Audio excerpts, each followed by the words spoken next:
Mini bamboo house.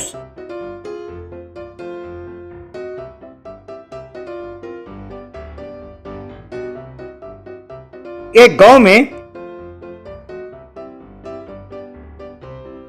प्यारे लाल नाम का एक व्यक्ति रहता था। उसके दो बेटे थे, अजय और विनय। बड़े बेटे अजय ने खूब पढ़ाई की थी और वो बहुत होशियार भी था, लेकिन छोटे बेटे विनय को पढ़ाई में कोई रुचि नहीं थी और वो बहुत भोला भी था। प्यारे लाल की मृत्यु के बाद अजय विनय से, हम इतने दिन साथ साथ रहते थे, अब हमें अलग होकर अपनी जिंदगी गुजारनी होगी। मुझे भी बहुत दुख है, लेकिन पिताजी की आखिरी इच्छा के अनुसार उनकी कमाई हुई संपत्ति को बांटना ही होगा।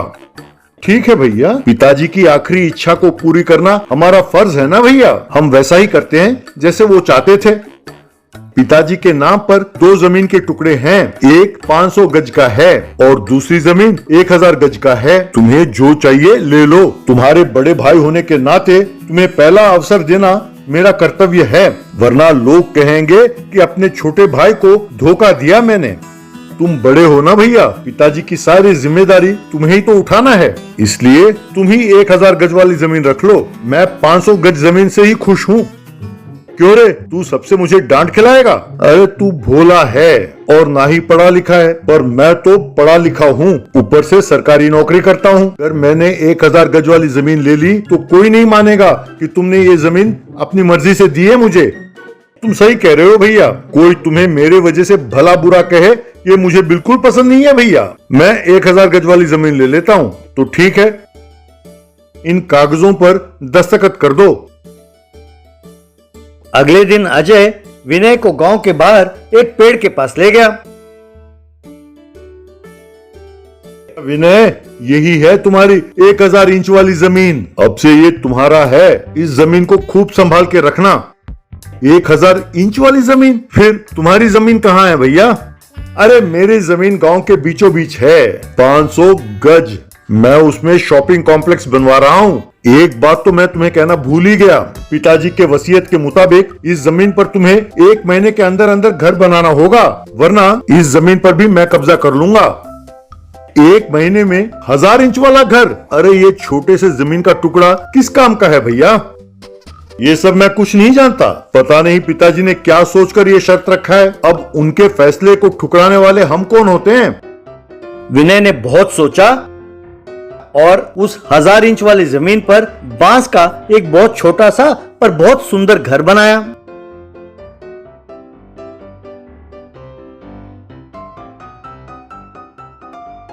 उसके बाद 1 हफ्ते के लिए उस गांव में लगातार बारिश हो रही थी। विनय ये देखने के लिए कि उसके बांस का घर कैसा है वहां पहुंचा।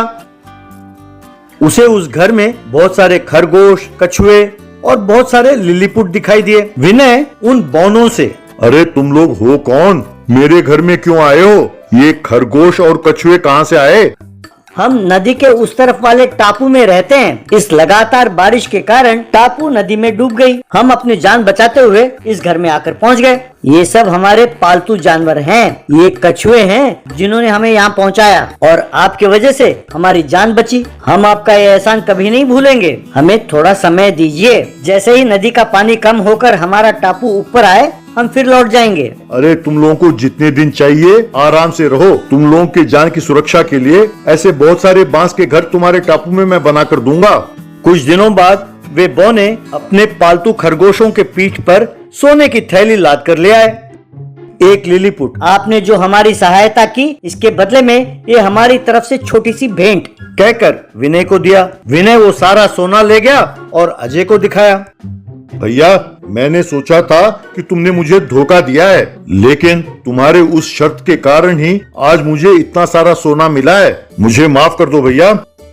पिताजी कल रात मेरे सपने में आए थे और उन्होंने कहा कि ये 500 गज वाला जमीन तुम्हें सौंप दूं, इसलिए तुम वो 500 गज वाला जमीन, वो शॉपिंग कॉम्प्लेक्स सब ले लो। वो तुम्हारा 1000 इंच वाली जमीन और वो मिनी बैम्बू हाउस मुझे सौंप दो।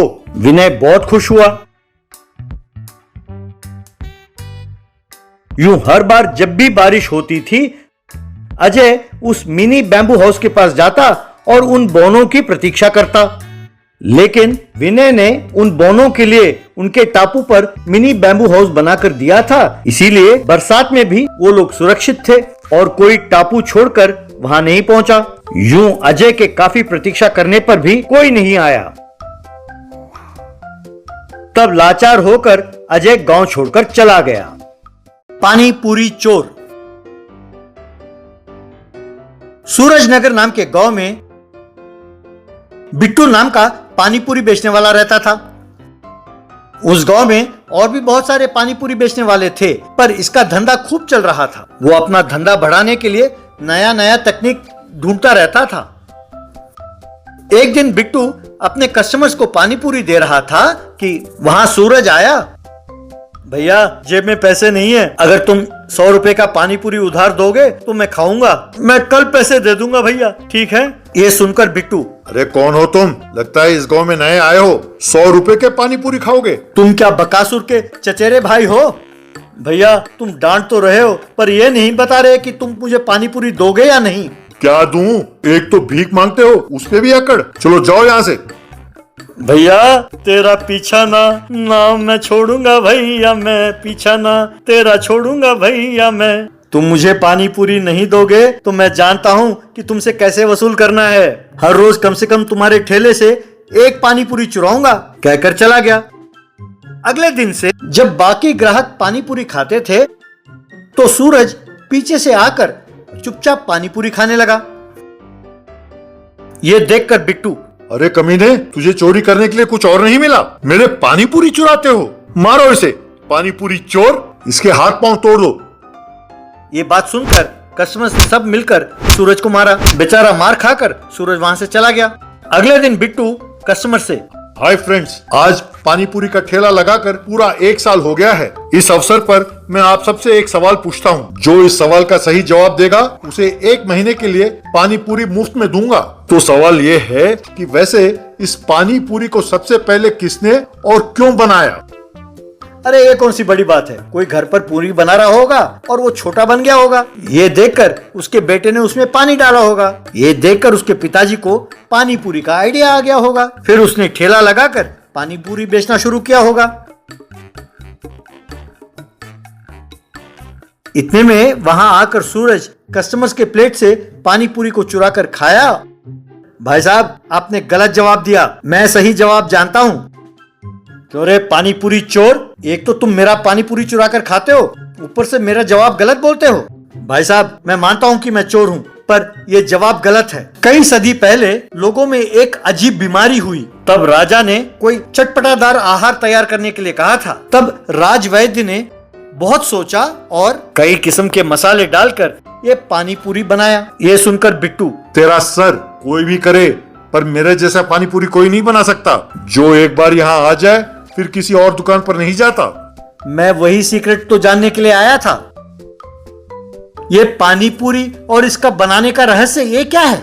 आजकल गांव में नशीले पदार्थ बेचने का बहुत काम चलने लगा है। सीबीआई ने जांच पड़ताल के लिए मुझे भेजा है। इस बिट्टू के पानी पूरी में वो नशीले पदार्थ मिले हैं। ये देखिए, ये बिट्टू इस पानी पूरी में नशीले पदार्थ मिलाकर बेच रहा है। इतना ही नहीं, ये सारे राज्य के लिए यही नशीले पदार्थ का डिस्ट्रीब्यूटर है। ये सुनकर बिट्टू, अरे तू है कौन? यूं झूठ बोल रहे हो? ये पता नहीं कौन है, ये जानबूझकर मेरा धंधा ठप कराने के लिए नाटक कर रहा है। इस घटिया पानी पूरी चोर की बातों पर ना आइए आप लोग। तभी वहां पहुंचकर एसआई, अरे कौन है चोर? ये सीबीआई के बहुत बड़े अफसर हैं। हर रोज तुम्हारे पास आकर पानीपुरी के सैंपल लेकर जा रहे थे। अभी अभी फॉरेंसिक रिपोर्ट आया है।